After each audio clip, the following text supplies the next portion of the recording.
नमस्कार, आप सभी का स्वागत है तिवारी एकेडमी में। और आज हम बात करने वाले हैं कक्षा 8 के लिए संस्कृत की जो पाठ्यपुस्तक है उसके अंतर्गत आने वाले अध्याय 3 की तृतीय पाठ की, जिसका नाम है डिजी भारतम। तो चलिए फिर शुरू करते हैं।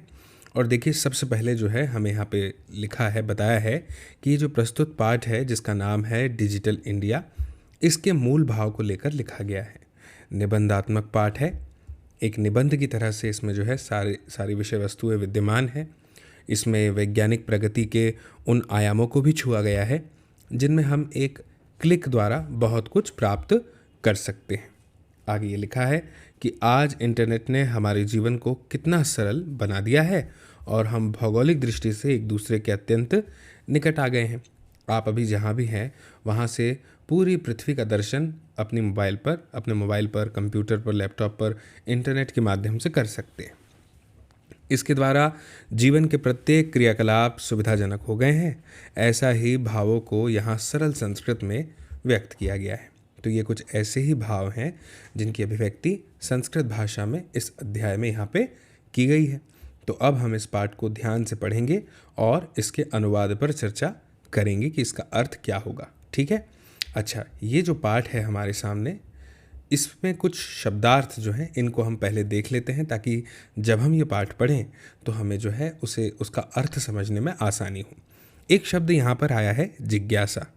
जिज्ञासा को अंग्रेजी भाषा में आप कहते हैं क्यूरियोसिटी, और इसका हिंदी में अर्थ होता है जानने की इच्छा। अक्सर विद्यार्थी जीवन में जिज्ञासा होनी ही चाहिए, क्योंकि और जिज्ञासा होती भी है। अक्सर अगर जिज्ञासा ना होना किसी के मन में, किसी बात को लेकर के, विषय को लेकर के अगर आपके मन में प्रश्न ना उठ रहे हों, तो आप जो है वो सही रास्ते पर आगे नहीं बढ़ रहे हैं। प्रश्नों का उठना बहुत ज़रूरी है, तभी जो है हम आगे बढ़ पाते हैं। इसके बाद में जिसे कहते हैं ना, टीचर लोग अक्सर की डाउट्स पूछा करो, तो वो डाउट आना और उसका समाधान होना, ये दोनों ही एक प्रक्रिया का हिस्सा है जो हमें आगे बढ़ने में सहायता करती है, खास तौर से विद्यार्थी जीवन में। इसके बाद में अगला जो शब्द है वो है उत्पद्यते। उत्पद्यते का मतलब होता है उत्पन्न होता है या उत्पन्न होती है। जैसे मान लीजिए कह दिया जिज्ञासा उत्पद्यते, यानी जिज्ञासा उत्पन्न होती है। इस तरह से इसका अर्थ हो जाएगा उत्पद्यते। फिर है परिवर्तिनी काले, यानी परिवर्तन के समय में, ये इसका अर्थ है। तो अब आप देखिए ना, परिवर्तन के समय में आप जानते हैं कि समय जो है वो परिवर्तनशील है, निरंतर परिवर्तन होते आ रहे हैं। और सबसे ज़्यादा परिवर्तन जो है आप अभी आधुनिक जगत में देख सकते हैं। आधुनिक जगत की सबसे बड़ी विशेषता ही ये है कि यहाँ पे जो है वो निरंतर परिवर्तन होते जा रहे हैं, बड़े बड़े परिवर्तन होते जा रहे हैं। भाई, आज से अगर 20 साल पहले की बात करें तो मोबाइल जैसी कोई चीज़ होती भी थी कि नहीं होती थी, भारत में इसकी जानकारी बहुत कम लोगों को थी। लेकिन आज 20 साल बाद के भारत की बात करें तो यह हमारा डिजिटल इंडिया है, डिजिटल भारत है। यहाँ पे बच्चे बच्चे को मोबाइल के बारे में सब कुछ ज्ञान है, और अगर सही कहें तो बच्चों को ही ज्ञान सबसे अधिक है ना? तो इससे आप भी परिचित होंगे। तो परिवर्तनी काले मतलब परिवर्तन के समय में। फिर है अनंतरम। अनंतरम का मतलब होता है बाद में। कई बार आप कहते हैं ना कि भाई ये काम मैं बाद में करूँगा, तो संस्कृत में वहाँ पे बाद में शब्द के लिए जो प्रयोग किया जाता है शब्द, वो है अनंतरम। इसके बाद में एक है कर्गदस्य, यानी कागज़ का। इस अध्याय में हम देखेंगे, आपने देखा होगा कि कई बार क्या होता है ना, आप देखते होंगे कि कहीं पर पेपर वेपर लगे हुए हैं, पैम्पलेट वगैरह लगे हैं, पर्चे चिपके हैं और उस पर लिखा है सेव ट्रीज, यानी वृक्ष बचाओ। क्या आपको पता है ये वृक्ष बचाओ जो लिखा हुआ है, जिस कागज़ पे लिखा है, वो कागज़ कैसे बनते हैं? पेड़ों को काटा जाता है और उसी से फिर तैयार होते हैं कागज़, और फिर हम उन कागज़ पे लिख देते हैं पेड़ बचाओ, है ना? खैर, तो कर्गदस्य का मतलब है कागज़ का। इस अध्याय में ये शब्द का प्रयोग यही कागज़ के उद्योग को बताने के लिए किया गया है। होता क्या है ना कि जैसे आप ट्रेन की टिकट खरीदते हैं जाके, तो वो काय में आती है? कागज़ पे आती है। तो अब क्या हो रहा है, डिजिटल इंडिया हो जाने की वजह से मोबाइल में भी ट्रेन का टिकट आ जाता है, आता है ना? तो उससे क्या होता है, पीडीएफ फॉर्म में आ जाता है। तो उससे ये होता है कि भाई कागज़ जो है वो बचाए जा सकते हैं। ज़्यादा से ज़्यादा चीज़ें आजकल लोग जो है ऑनलाइन मनी ट्रांसफ़र कर रहे हैं, पैसे एक से दूसरी जगह ट्रांसफ़र कर रहे हैं। तो उसमें क्या हो रहा है, यही तो हो रहा है ना, कागज़ बच जा रहे हैं। क्योंकि कहीं ना कहीं जब आप रुपयों का प्रयोग करते हैं, नोट का प्रयोग करते हैं, तो वो भी जो है वो कागज़ से ही बनाए जा रहे हैं। नोट का अलग कागज़ होता है हालांकि, है ना। तो डिजिटल इंडिया जो है या डिजी भारत जो इस अध्याय का शीर्षक है, उसको बिल्कुल परिलक्षित करते हैं ये शब्दार्थ। इसके बाद है प्रविधि। प्रविधि, तो ये प्रविधि का मतलब होता है तकनीक या विधि। जिस विधि से भी कोई काम किया जाए, कोई भी कार्य को करने के लिए कोई ना कोई विधि तो होती ही है, प्रविधि होती है। तो उसी को आप कहते हैं प्रविधि, उस तकनीक को, उस टेक्निक को जिससे कि कोई काम किया जाए। फिर एक शब्द इसमें आएगा, देखिए कितना प्यारा नाम है, चल दूरभाष यंत्रम, यानी चलता फिरता दूरभाष यंत्र, जिसको आप अंग्रेज़ी में कहते हैं और हिंदी में कहते हैं मोबाइल फ़ोन। ठीक, तो मोबाइल को अगर कोई आपसे पूछे कि क्या मोबाइल का कोई संस्कृत नाम आप बता सकते हैं, तो आप कहिएगा भैया मोबाइल का संस्कृत नाम है चल दूरभाष यंत्रम। ठीक, और हिंदी में क्या हो जाएगा, चल दूरभाष यंत्र या चल दूरभाष। तो इस तरह से। फिर इसके बाद में है रेल यान यात्रा पत्रम। रेल यान मतलब रेल की बात हो रही है, यात्रा का पत्र यानी टिकट की बात हो रही है, तो रेल टिकट को कहते हैं रेल यान यात्रा पत्रम। वैसे क्या आपको पता है कि रेल को हिंदी में क्या कहते हैं? उसे शुद्ध हिंदी में कहा जाता है लोह पथ गामिनी, यानी लोहे के पथ पर गमन करने वाली। ठीक, इसके बाद में लिखा है जैसे रेल यान पत्रम है, रेल यान यात्रा पत्रम, वैसे ही वायुयान यात्रा पत्रम भी है, यानी हवाई जहाज़ का टिकट। तो हवाई जहाज़ का टिकट मतलब वायुयान यात्रा पत्रम, यानी इंग्लिश में बोलेंगे एरोप्लेन टिकट। ठीक है, तो ये आपको समझ में आ गया। इसके बाद में अब जो अगला शब्द हमारे सामने है हमारे जानने के लिए, वो है सौकर्येण। सौकर्येण, ठीक है। तो इसका मतलब क्या होता है, सौकर्येण मतलब आसानी से, सुगमता से, बड़ी सरलता से आपने कोई काम कर दिया, सौकर्येण, इस तरह से। अगला शब्द है संदर्श। तो संदर्श का मतलब क्या होता है, इसका अर्थ होता है दिखलाकर, ठीक है, या बतलाकर, दिखलाकर। इसके बाद है चिकित्सालय। इस नाम से तो आप परिचित होंगे ही होंगे, है ना, क्योंकि इतनी हिंदी तो हमें आती है। चिकित्सालय मतलब जहाँ चिकित्सा की जाती है, अर्थात अस्पताल यानी हॉस्पिटल। इसके बाद है वस्त्र पुटके। वस्त्र पुटके यानी जेब में, वस्त्र में पुट एक है, पुटक है जिसमें हम अपना सामान थोड़ा बहुत रख लेते हैं, जैसे बटुआ रखते हैं हम अपना, है ना। तो वस्त्र पुटके यानी जेब में। फिर है द्रुत गत्या। द्रुत गत्या मतलब, द्रुत गत्या का मतलब होता है एकदम तीव्र गति से। यहाँ पे देखिए लिखा हुआ है द्रुत गत्या मतलब तीव्र गति से, तेजी से एकदम।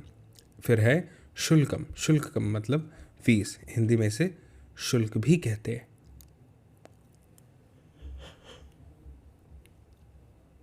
तो ये हो गए हमारे शब्दार्थ। अब इसका हम जो है अनुवाद समझ लेते हैं।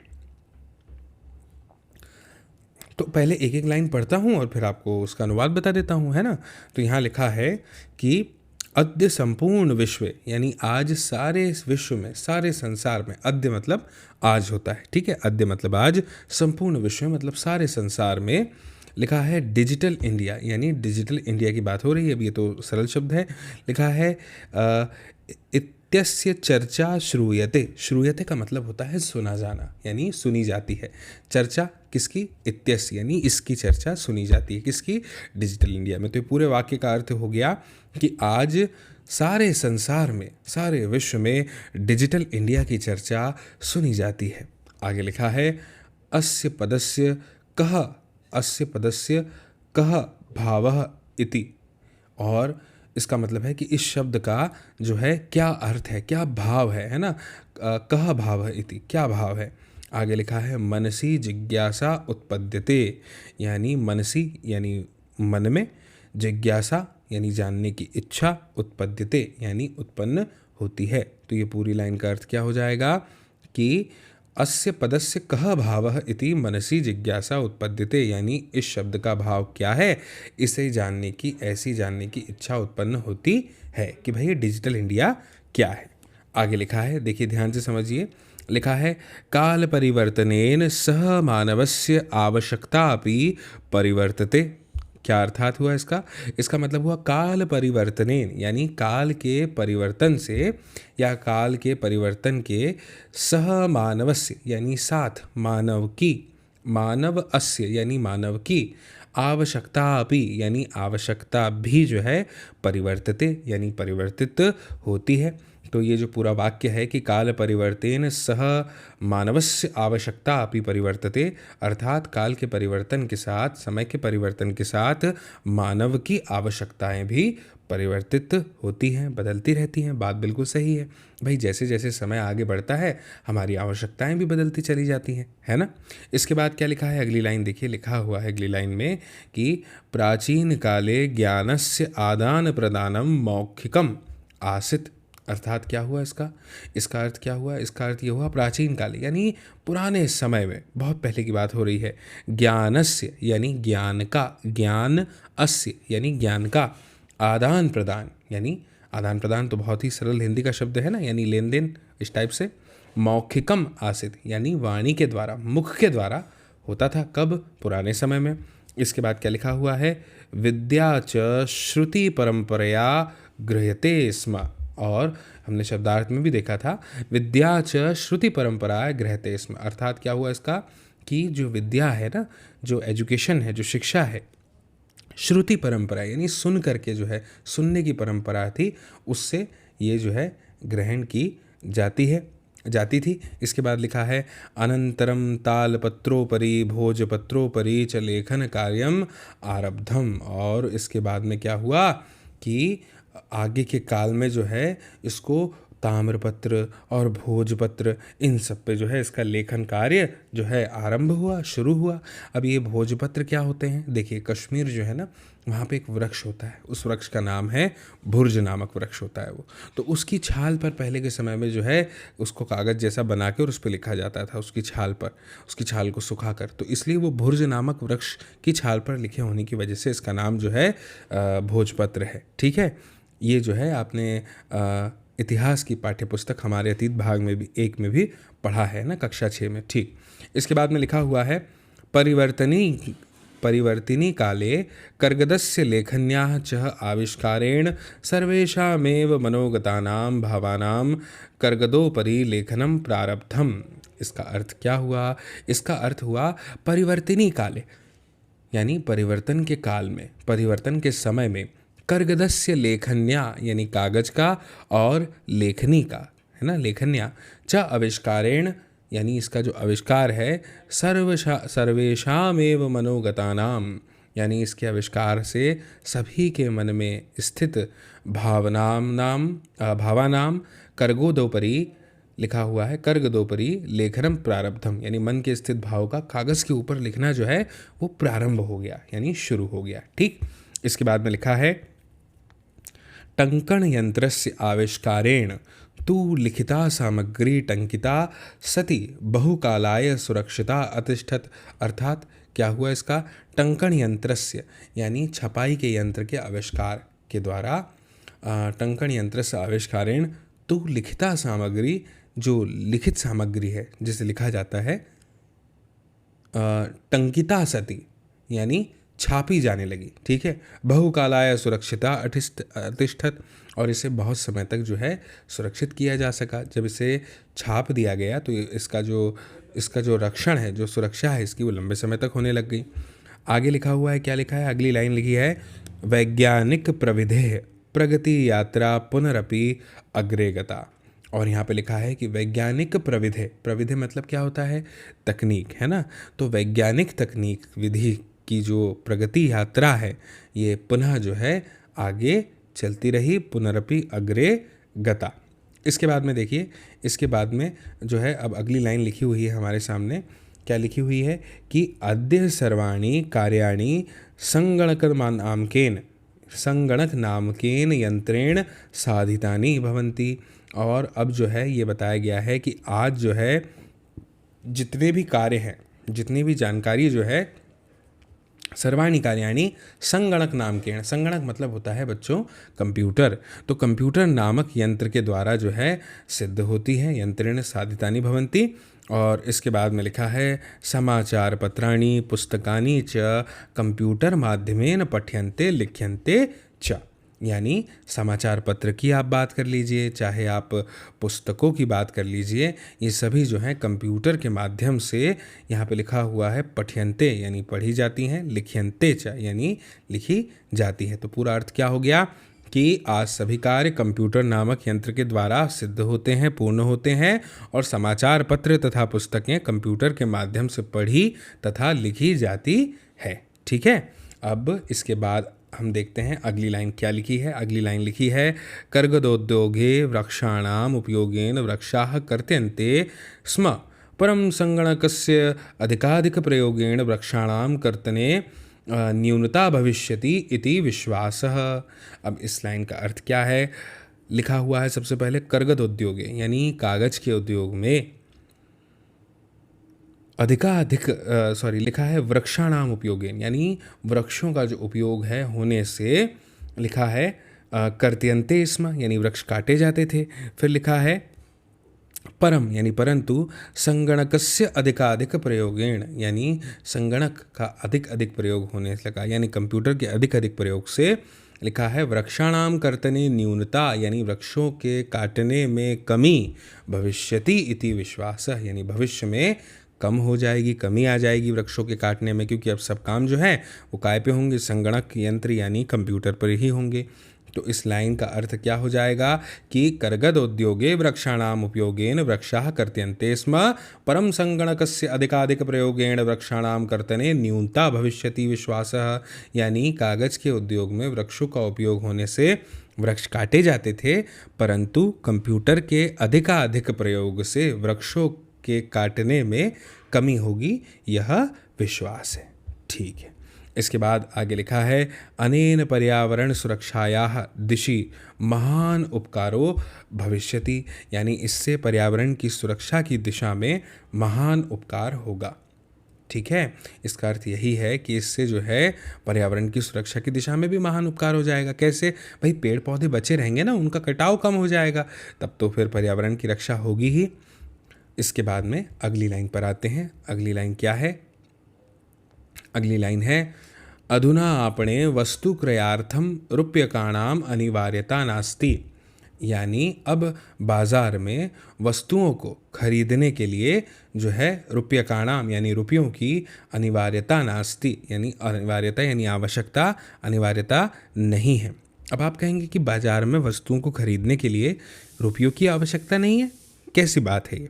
तो इसकी बात का जो है आगे की बात से संबंध है। लिखा है डेबिट कार्ड, क्रेडिट कार्ड इत्यादयः सर्वत्र रूप्यकाणां स्थानं गृहीतवन्तः। अर्थात क्या हुआ इसका अर्थ? इसका अर्थ ये हुआ डेबिट कार्ड तथा क्रेडिट कार्ड इत्यादि से लिखा हुआ है इत्यादयः सर्वत्र रूप्यकाणां यानी सभी स्थानों पर रुपयों का इसने जो है स्थानम गृहीतवंत यानी स्थान ले लिया है। भैया हम आजकल तो क्या करते हैं ना, ऑनलाइन पेमेंट कर देते हैं जहाँ भी पेमेंट करना होता है भाई, डेबिट कार्ड से, क्रेडिट कार्ड से। बड़े बड़े शॉपिंग प्लेटफॉर्म आजकल आ गए हैं, ऑनलाइन सीधे ऑर्डर करते हैं, 2-3-4 दिन का समय लेकर, 1 हफ्ते का समय लेकर जो भी सामान हम ऑर्डर करते हैं वो सीधे हमारे घर तक आ जाता है ना, डिलीवरी बॉय पहुँचा देते हैं। कई सारी दुकानों पे हम अपना डेबिट कार्ड या क्रेडिट कार्ड लेके जाते हैं, सामान खरीदते हैं, कार्ड स्वाइप करते हैं, सामान ले लेते हैं। यानी अब इतना ज़्यादा कैश हमको रखने की आवश्यकता अपने पास नहीं पड़ती। इसके बाद में क्या लिखा है? लिखा है वित्त कोशस्य यानी बैंकस्य चापी सर्वाणि कार्याणि संगणक यंत्रेण संपाद्यन्ते यानी जो वित्त कोशस यानी बैंकस यानी बैंक के, वित्त कोशस यानी बैंक की बात हो रही है, बैंक के चापी सर्वाणी कार्याणि यानी जितने भी कार्य हैं, सभी कार्य जो हैं संगणक यंत्रेण संपाद्यन्ते यानी संपादित किए जाते हैं, संपन्न किए जाते हैं। किससे? कंप्यूटर यंत्र के द्वारा, संगणक यंत्र के द्वारा। इसके बाद क्या लिखा है? पढ़ते हैं बहुविधा अनुप्रयोगा ऐप की बात हो रही है। मुद्राहीनाय विनिमयाय कैशलेस ट्रांजैक्शन यानी सहायकाः सन्ति अर्थात बहुविधा अनुप्रयोगा। इसका मतलब है कि अनेक प्रकार के अनुप्रयोग से यानी ऐप के माध्यम से, जो अलग अलग ऐप होती है ना जो हम प्ले स्टोर से इंस्टॉल करते हैं मोबाइल में, उसकी बात हो रही है।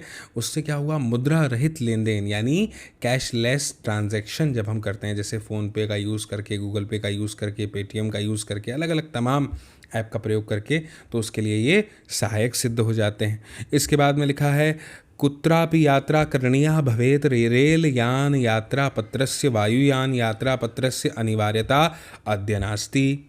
अब कुत्रापि यात्रा करणीया यानी कहीं भी यात्रा करनी हो, कहीं भी यात्रा करनी हो, कुत्रापि यात्रा करणीया भवेत रेल यान यात्रा पत्रस्य यानी रेल का टिकट, वायुयान यात्रा पत्रस्य यानी हवाई जहाज का टिकट, अनिवार्यता अद्य नास्ति, इनकी आज अनिवार्यता नहीं है। क्यों नहीं है? क्योंकि हम इसे PDF के द्वारा रख लेते हैं। लिखा है सर्वाणि पत्राणि अस्माकं चल दूरभाष यंत्रे ईमेल इति स्थाने सुरक्षितानि भवन्ति। यानी जितने भी ऐसे PDF हैं जो टिकट वाले से संबंधित हैं, मान लो, या महत्वपूर्ण दस्तावेज कागज़ से संबंधित है, ये सभी पत्र हमारे मोबाइल फ़ोन में ईमेल स्थान पर सुरक्षित होते हैं, जिन्हें दिखाकर आगे लिखा हुआ है कि हम जो है सुगमता से, सरलता से, लिखा है ना, संदर्श वयम सौकर्येण यात्रा आनंद ग्रहणीम, यानी इसका आनंद को ग्रहण कर सकते हैं, सुगमता से यात्रा के आनंद को ग्रहण कर सकते हैं सरलता से। ठीक है, ये हो गया। इसके बाद में लिखा है क्या, चिकित्सालय अपि उपचारार्थम रूप्यकाणाम आवश्यकताद्य नानुभूयते। इसका क्या अर्थ है बताइए? चिकित्सालय अपि यानी अस्पताल में भी, उपचारार्थम यानी इलाज के लिए, रूप्यकाणाम यानी रुपयों की, आवश्यकताद्य यानी आवश्यकता, नानुभूयते यानी अनुभव नहीं की जाती है। यानी अगर चिकित्सालय में हम जाएंगे यानी अस्पताल में जाएंगे तो वहाँ पे भी उपचार के लिए जो है हमें रुपयों की आवश्यकता का अनुभव नहीं होता है। ये बोल रहा है सर्वत्र कार्ड माध्यमेन ई बैंक माध्यमेन शुल्कम प्रदातु शक्यते। हर जगह पर, सभी स्थानों पर हम कार्ड के माध्यम से तथा ई बैंक के माध्यम से फीस जमा कर देते हैं, फीस दे दी जा सकती है। ठीक है, इसके बाद में अब देखिए आगे क्या लिखा है। आगे लिखा हुआ है तद्दिनं नाति दूरम यदा वयं हस्ते एकमात्रं चल दूरभाष यंत्रमादाय सर्वाणि कार्याणि साधयितुं समर्था भविष्यामः। यानी लिखा है क्या, तद्दिनं नाति दूरम यदा, यानी वह दिन दूर नहीं है जब हम हाथ में, लिखा हुआ है ना, यदा वयम हस्ते एकमात्रम यानी एकमात्र, चल दूरभाष यंत्र मादाय यानी मोबाइल फ़ोन लेकर, सर्वाणी कार्याणी यानी सभी कार्य को जो है, साधयितु समर्था भविष्यामः यानी सभी कार्य सिद्ध करने में समर्थ होंगे। यानी वे दिन दूर नहीं है जब हम हाथ में एकमात्र मोबाइल फ़ोन लेकर चलेंगे और सारे कार्य जो हैं उसमें करने में उनको समर्थ हो जाएंगे। इसके बाद देखिए क्या लिखा है, वस्त्रपुट के रूप्यकाणाम आवश्यकता न भविष्यति। और जेब में, वस्त्रपुट के यानी जेब में, हमने शब्दार्थ में पढ़ा था, रूप्यकाणाम यानी रुपयों की आवश्यकता जो है वो नहीं होगी, भविष्यति लिखा है ना, नहीं होगी। इसके बाद में क्या लिखा है, लिखा है पासबुक चेकबुक इत्यन्योः आवश्यकता न भविष्यति।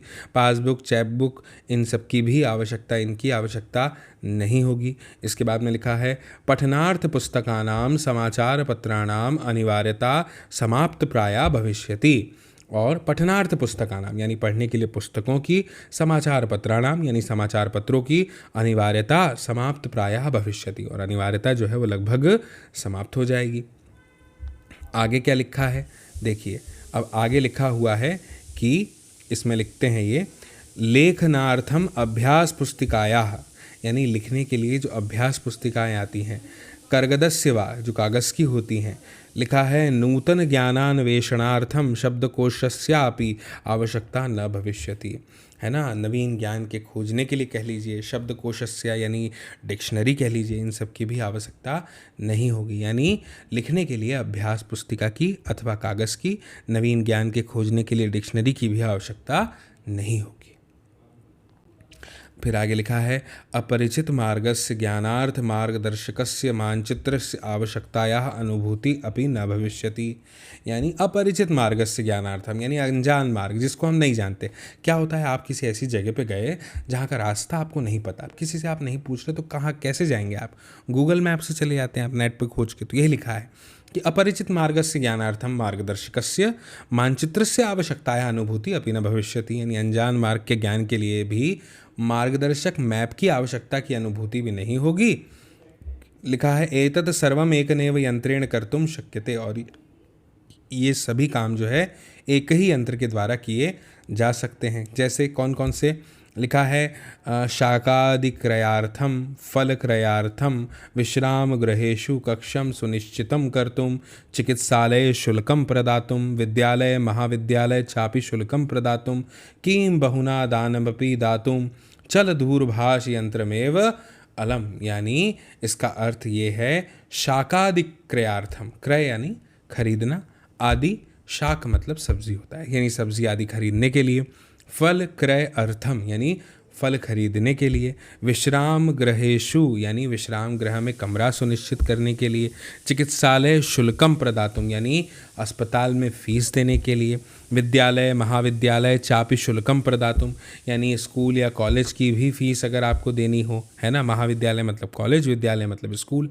किम बहुना दानमपि दातुम चल दूरभाष यंत्रमेव अलम यानी इन सभी के लिए दान देने के लिए अब इससे ज़्यादा क्या कहें, मोबाइल फ़ोन ही क्या है, पर्याप्त है। आगे लिखा है, डिजि भारतम इति अस्याम दिशि वयम भारतीयाः द्रुतगत्या अग्रेसराम यानी डिजिटल भारत, इस दिशा में हम भारतीय तीव्र गति से यानी द्रुत गत्या, हमने पढ़ा था ना शब्दार्थ में, तीव्र गति से अग्रेसराम यानी आगे बढ़ रहे हैं। ठीक है, तो मुझे उम्मीद है कि आपको ये बहुत अच्छे से जो है समझ में आ गया होगा। अब हम आगे बढ़ते हैं, देखते हैं क्या कुछ दिया है खास इसमें।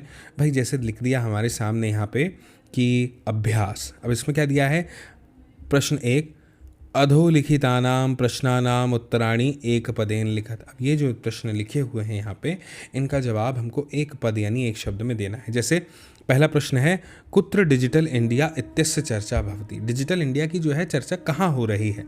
तो इसका जो जवाब है जो हमें पाठ में दिया है वो कुछ इस प्रकार से है। बताइए क्या मैंने ये जो जवाब आपके सामने मैं लिख रहा हूँ, क्या ये सही जवाब मैंने लिखा है अध्याय के अनुसार? क्या हमने अध्याय में अभी यही पढ़ा? बिल्कुल, ये जो है इसका जवाब आएगा संपूर्ण विश्व, यानी संपूर्ण विश्व में जो है डिजिटल इंडिया की चर्चा हो रही है। इसके बाद लिखा है, केन सह मानवस्य आवश्यकता परिवर्तते, है ना, मानव की जो आवश्यकताएं हैं वो किसके साथ परिवर्तन हो रही है। तो यहाँ पे इसका जवाब मुझे बताइएगा, क्या मैं सही लिख रहा हूँ क्या? परिवर्तनेन यानी काल परिवर्तन, समय के परिवर्तन के साथ मानव की आवश्यकताएं भी परिवर्तित हो रही है। बिल्कुल ठीक है। इसके बाद अगला लिखा है, आपणे वस्तु नाम क्रय समय यानी अपनी वस्तुओं को खरीदते समय केशाम अनिवार्यता न भविष्यति, किसकी आवश्यकता नहीं होगी, नहीं रहेगी। तो ये हमने पढ़ा था अध्याय में, उसके अनुसार लिख देता हूँ मैं। बताइएगा क्या मैं सही लिख रहा हूँ क्या? मैंने लिख दिया रुपये काणाम यानी रुपयों की आवश्यकता नहीं पड़ेगी, क्योंकि अब तो हम कैशलेस ट्रांजैक्शन कर रहे हैं। इसके बाद में अगला प्रश्न है कि कस्मीन उद्योगे वृक्षाः उपयुज्यन्ते, यानी कौन से उद्योग में वृक्षों का उपयोग होता है, कटाई होती है। तो यहाँ पे मैं उसका भी उत्तर लिख रहा हूँ अध्याय के अनुसार। मुझे बताइएगा क्या मैं यहाँ पे सही लिख रहा हूँ क्या? ये जवाब बताइए ज़रा मुझे। कर्गदोद्योग यानी कागज़ के उद्योग में। इसके बाद अगला प्रश्न है अंग नंबर पर यानी 5वें स्थान पर, अद्य सर्वाणि कार्याणि केन साधितानि भवन्ति, और इस समय सभी कामों की जो पूर्ति है वो किससे साधित हो जाते हैं? कौन सा यंत्र है एक ही, जिसके बारे में हमने अध्याय के अंत के पैराग्राफ में पढ़ा था? बताइए मुझे, बताइएगा क्या मैं सही लिख रहा हूँ?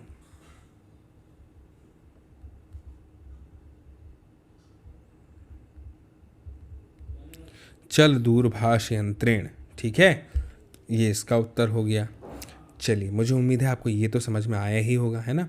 अब इसके बाद में हम आगे बढ़ते हैं अगले प्रश्न पर और देखते हैं क्या है अगला प्रश्न। सामने है, अधोलिखितान प्रश्नान पूर्ण वाक्येन उत्तरत, यानी ये जो अब हमारे सामने प्रश्न दिए हैं नीचे, इनका जो उत्तर है पूर्ण वाक्य के रूप में हमें देना है। तो पहला प्रश्न है, प्राचीन काले विद्या कथम गृह्यते स्म, यानी प्राचीन काल में, पुराने समय में विद्या को ग्रहण करने की कौन सी, किस तरह से जो है उसे ग्रहण किया जाता था, गृह्यते स्म विद्या को। तो ये जो कथम लिखा हुआ है यहाँ पे, क्या लिखा हुआ है, कथम लिखा है। पूरा प्रश्न जैसा का वैसा लिखिएगा, कथम की जगह लिख दीजिएगा बस एक शब्द लिख दीजिएगा। ये एक शब्द जो मैं यहाँ पे आपके सामने लिख रहा हूँ,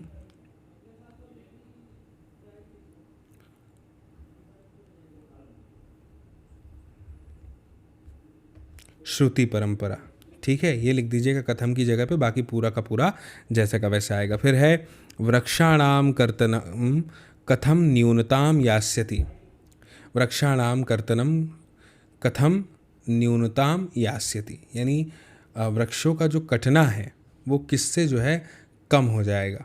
तो ये जो कथम लिखा है ना यहाँ पे, ये देखिए, ये जो कथम यहाँ लिखा है इसकी जगह आप ये लिखिएगा, तीन शब्द जो मैं बता रहा हूँ लिखिएगा,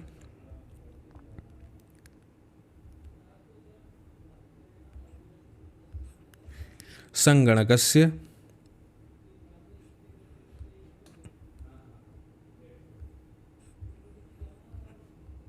अधिकाधिक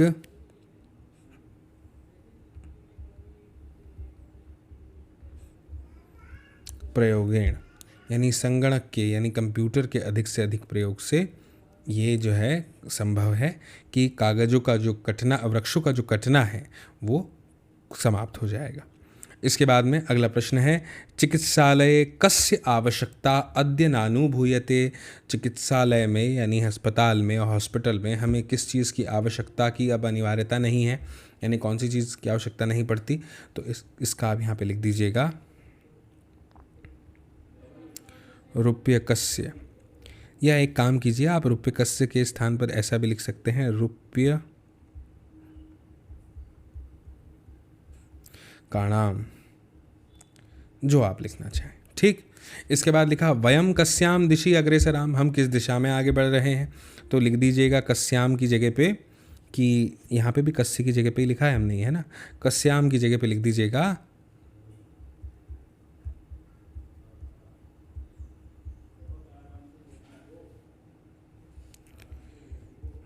डिजी भारतम, ऐसा, ठीक है, ये हो जाएगा इसका उत्तर। इसके बाद में अगला है वस्त्रपुट के केशाम आवश्यकता न भविष्यति, तो ये जो केशाम लिखा है ना इसकी जगह भी आपको यहाँ पे लिखना है रूप्य काणाम, इसकी आवश्यकता हमें नहीं पड़ेगी, ये बात है, ठीक है। इसके बाद में अब हम आगे बढ़ते हैं, प्रश्न क्रमांक 3 पर लिखा है रेखांकित पदान्य अधिकृत्य प्रश्न निर्माणम कुरुत, यानी यहाँ पे ये जो वाक्य हमारे सामने दिए हैं, तो जिस पद के नीचे रेखांकित यानी रेखा अंकित है, रेखा खींची गई है जिस पद के नीचे, उसके स्थान पर हमें जो है ऐसा शब्द लगाना है जिससे कि ये पूरा वाक्य जो है प्रश्न में बदल जाए, ठीक है। तो मैं आपके सामने लगा देता हूँ कि जो लेखनम लिखा हुआ है यहाँ पे, है ना, भोजपत्रोपरि लेखनम आरब्धम, तो लेखनम के नीचे लिखा है, तो अगर मैं इसको हिंदी में कहूँ कि भोजपत्र पे लिखने की शुरुआत हुई, तो प्रश्न क्या होगा हिंदी में कि भोजपत्र पर किसकी शुरुआत की गई, तो किसकी को आप ऐसा लिख दीजिएगा यहाँ पे किम, ठीक। फिर लिखा है अगला लेखनार्थ करगदस्य आवश्यकताया अनुभूति न भविष्यति, यानी लिखने के लिए कागज़ की आवश्यकता जो है उसकी अनुभूति भविष्य में नहीं होगी। तो कागज़ की जगह लिख देंगे कि किसकी, तो यहाँ पे उसकी जगह लिख दीजिएगा आप कस्य, ठीक। इसके बाद लिखा है विश्राम गृहेषु कक्षम सुनिश्चितम भवेत, यानी विश्राम गृह के लिए जो कक्ष है उसको सुनिश्चित करना, ये भी हो गया, है ना। तो किस चीज़ की बात हो रही है यहाँ पे, है ना, यानी किस चीज़ के लिए, तो विश्राम गृहेषु लिखा है ना, तो इसकी जगह लिख दीजिए कौन सा कक्ष, तो यानी कुत्र, ऐसा।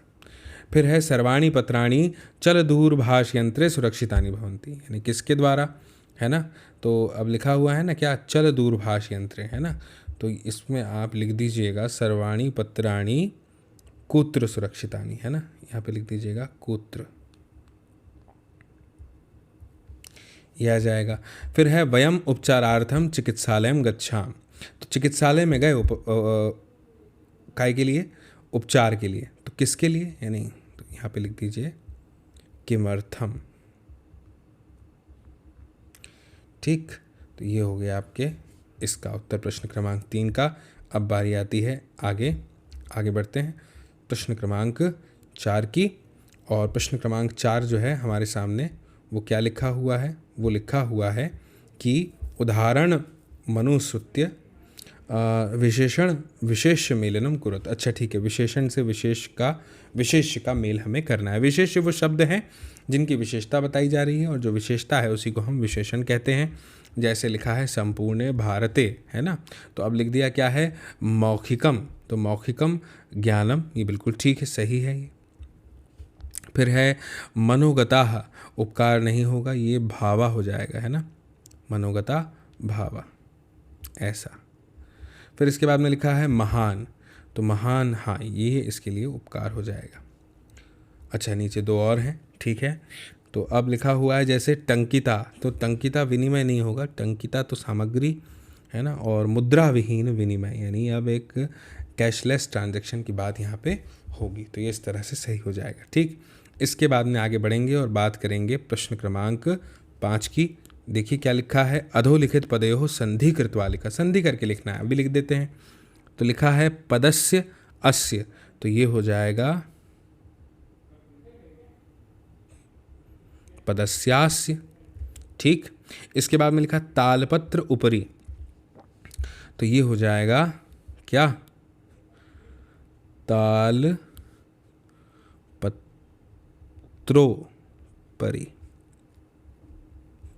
इस तरह से। फिर है च अतिष्ठत, तो ये हो जाएगा क्या, च अतिष्ठत है ना, तो आ की मात्रा हो जाएगी चातिष्ठत, इस तरह से।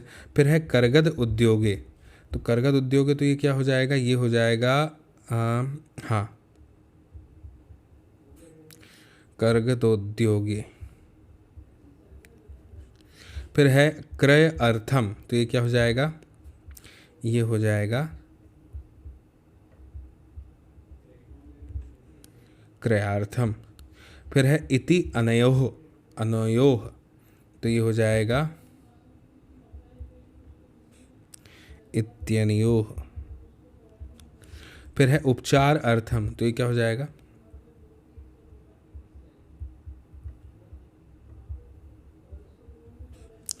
उपचारार्थम। स्पष्ट है, ये हो गया। तो मुझे उम्मीद है आपको ये बहुत अच्छे से समझ में आ गया होगा, है ना। अब इसके बाद में आगे भी शायद कुछ प्रश्न दिए होंगे, हाँ छठवा है, तो अब हम छठवें की बात करते हैं। छठवां प्रश्न आप मेरे साथ पढ़िए, बताइए क्या लिखा है। लिखा है कि उदाहरण मनुसृत्य अधोलिखितेन पदेन लघु वाक्य निर्माणम करो, तो अभी हमें यहाँ पे लघु वाक्यों का जो है निर्माण करना है यहाँ पे, ठीक है। जैसे उदाहरण में दिया है, जैसे जिज्ञासा, तो लिखा है मम मनसी वैज्ञानिकानां विषय जिज्ञासा अस्ति, ऐसे हमें इसका प्रयोग करना। तो अभी कर देते, जैसे लिखा आवश्यकता, तो इसका क्या लिखेंगे हम, जैसे अगर मैं लिखना चाहता हूँ कि अब जो है लिखने के लिए कागज़ की आवश्यकता नहीं है, है ना, नहीं होगी, तो इसमें ऐसे लिख देते हैं अद्य, अद्य तु लेखनार्थ, लेखनार्थम, है ना, इस तरह से लिखिएगा, लेखनार्थम कर्गदस्य, कर्गदस्य आवश्यकता,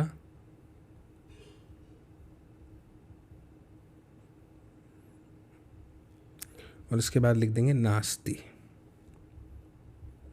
ये हो गया।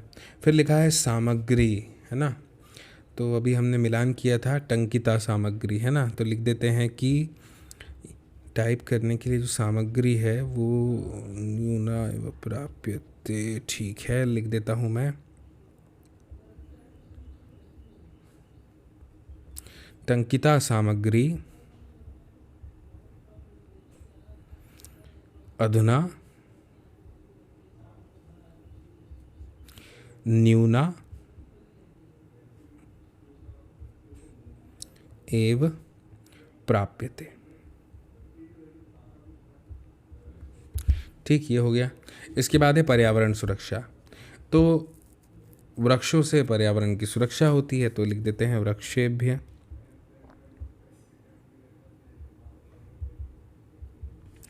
वृक्षेभ्यः पर्यावरण